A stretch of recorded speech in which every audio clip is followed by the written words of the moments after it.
I would like to encourage any of the attendants to ask any kind of question to any of the members of the panel. I see there is a question at the end. Eugenia, the microphone. Also, Professor Graney. The microphone is over the table.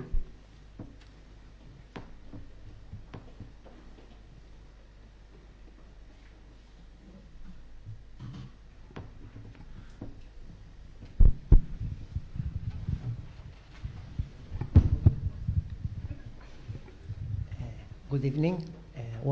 As a tradition, I ever make a couple of questions when I came here. Agustin knows me. I'm Juan Ruzafa, and I'm a telecom engineer.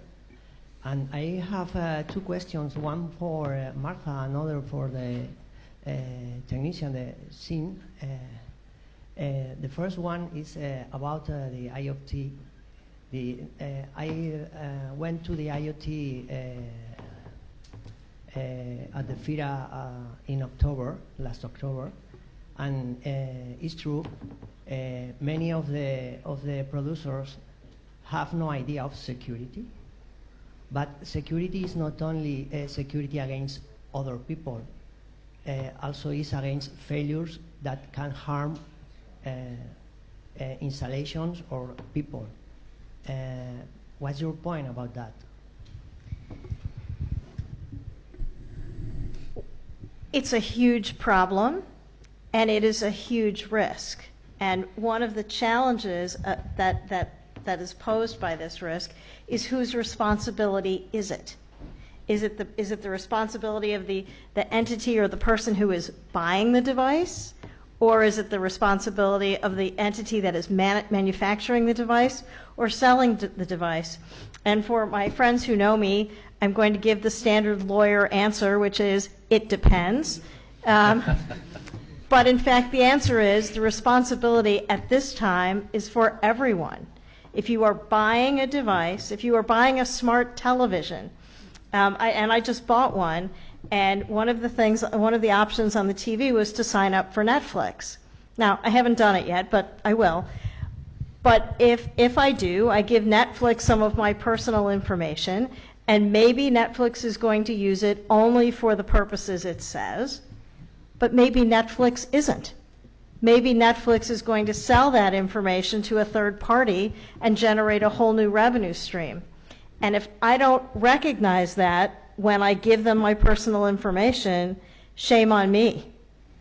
That's a huge challenge, that the information can be used in a different way. It can be used in a different purpose than is promised. The Federal Trade Commission in the U.S. has gone after a number of particularly television providers who have sold data for other reasons. But it's not like you can call up the Federal Trade Commission and they're going to go charging out and approach the vendor right away. It takes a long time, and there's a lot of data that gets taken between the minute you realize it and the minute it stops. So I say it depends, and I mean that, but I think the best answer is it's everyone's responsibility, everybody in the chain. Okay, thank you. I'm thinking my television, my smart television acts as voice commands, but must be connected to the internet to give the whole features. Only a few of the features can be done with no internet connection. For me, this is the problem, and I'm working on a device that gives the whole features without internet connection. So there are also some devices where the microphone is always on, like a baby monitor, for example. Now, I'm not sure how much information someone gets from a baby monitor, but the fact is you don't want that information out at all. But this is a problem of the industry. Yes. The industry is not doing well, is my point. Okay. And the other question, please, is for Sin. I want to point that I agree with the diagnostic, but I disagree with the solution. because there are other technologies far better than Ethernet that can do the same. And on the other part, POTS network was hacked by Steve Wozniak and his friends in the early 70s and late 60s of the 20th century. I think the problem is, again, how the industry is making the things and how the industry is conducting, because better technologies than actual technologies or current technologies, sorry, have done in the garbage, like beta video, that was better, far better than VHS video. What's your point about that? Yeah, well, just like you said, you know, Betamax was much better than VHS, but other things were involved in that, in the collapse of Betamax. But, well, yeah, for sure, there's a lot of technologies, that qualify very well. The thing about the using Ethernet, and the thing that we are thinking about is that it has to be disruptive, but has to have a continuity with the current systems. Like I said, if you just tell everybody, okay, just dump all your devices, dump all your software, you have to rewrite everything from scratch and everything, that ain't gonna work. That's not gonna work. So this is a disruptive evolution. This is not just adding more stuff. This is a disruptive evolution, but is an evolution. So the technology we've chosen with is Ethernet.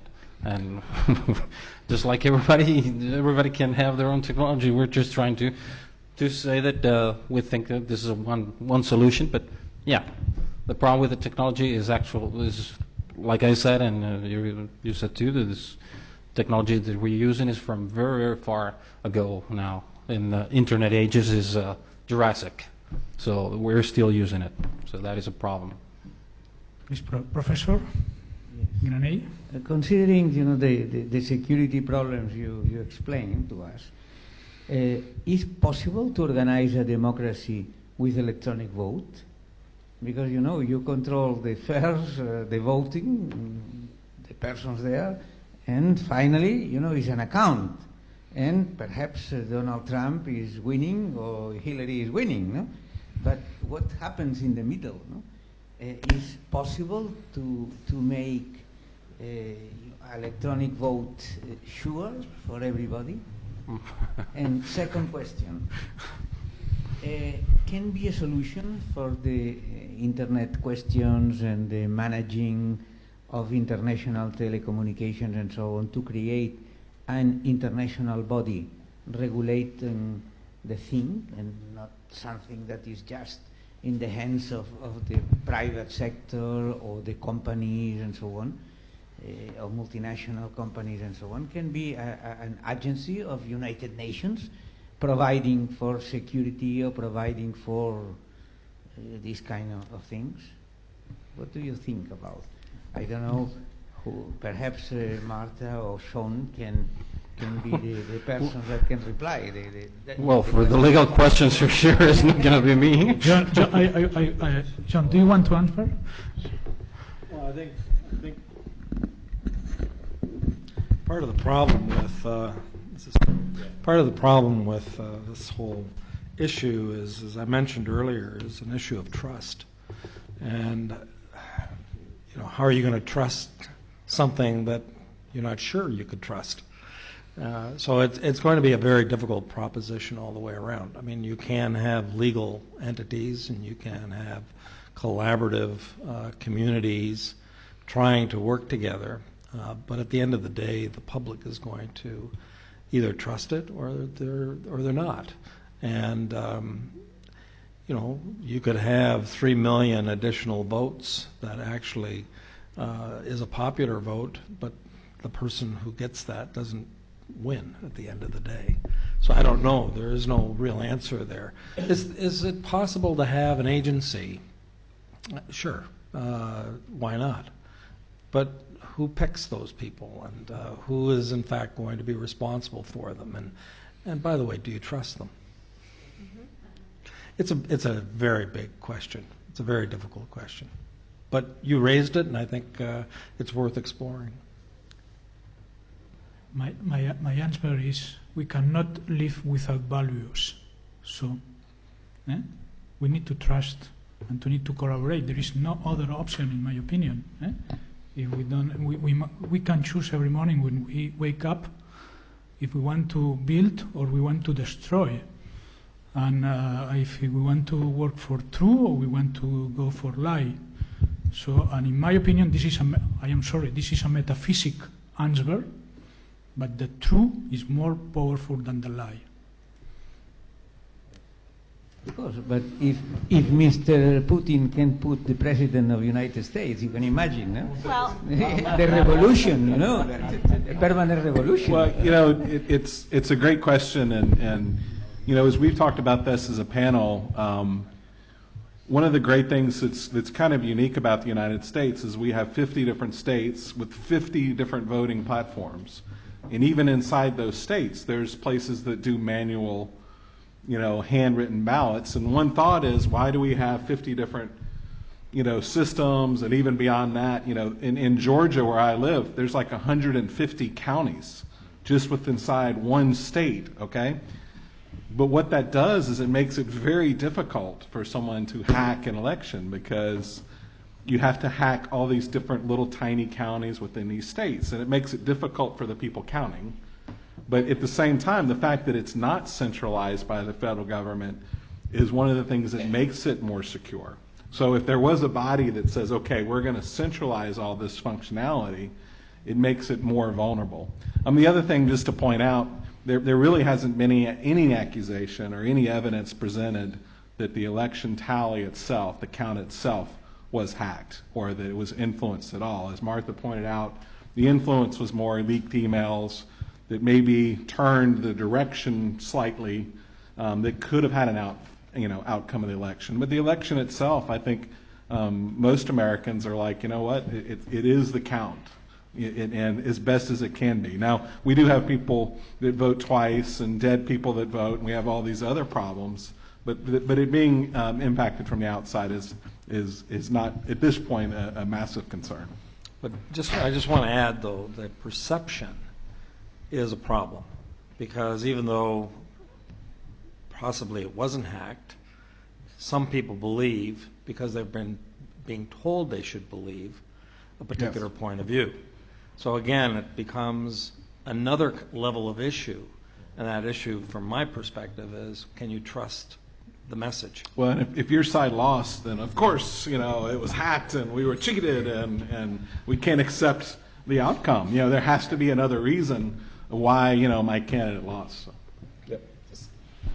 So I wanted to ask, and I'll tell you how it works for me, how you physically vote. I go to my fire department. I physically write. I have to check things off by hand. I take the piece of paper, and it gets scanned. And that's only within the last 2 years. Before that, it was a machine where you pulled the lever. But now it's a piece of paper with my marks on it, and then it's scanned. How do you vote? Well, yeah, and we have a machine where you touch the screen, but you know, I think part of it is that it doesn't need to be on a network. You know, these devices don't need to be networked together. They can be counted at the local, you know, voting district. So I think, you know, one of the problems we've seen is devices that are on the internet, that are interconnected, that really don't need to be in the first place. And so, you know, that's definitely an issue as well. Larry, how do you vote? I vote the way you do now. Physically. I physically go and darken in the right dots, and then it goes through the machine, and then it validates it. I did last time. Yeah, I've been doing that for a number of years. So Oklahoma isn't quite as behind, I guess, as New York. We don't have technology like that in the UK. We put a cross in the box and someone counts it. Any other question? So I will like to close the session. First, saying thank you very much to the speaker. Thank you, John, Tom, Marta, Larry, Dave, Son. I also want to say thank you to Telecom, his president, Pedro Linares, who is with us, and Salvador Ramon, and all the staff of Telecom. I also want to say thank you to Cisco and Frank Blackwood for his support. He unfortunately is not here today. I also want to say thank you to the team of AZINSOL for recording and broadcasting this event. I want to say thank you to the Colegio Oficial d'Agents Comercials de Barcelona for this auditorium. I also want to say, I'm sorry, to say thank you to my team. And I would like also to say a small word, is that despite the reactionary and protective movements observed around the world, I really believe that collaboration, networks, interdependence are essential for wealth creation along the planet. This is what this event has been about. I think all we have felt the power of cooperation, the power of communications, the power of sharing ideas from different points of views. And the lessons we have been learning are, in my opinion, are allowing us to better understand not only the technology, also the reality.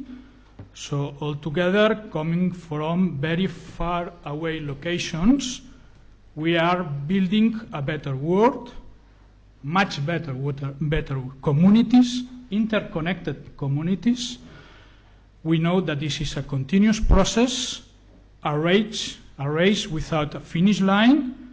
This is why every day when we wake up, we must go ahead and, like President John Fitzgerald Kennedy, we choose to go to the moon because it's very difficult, not because it's very easy. Thank you very much for coming, and now we can share a cocktail and a cup of cava. Thank you very much for coming.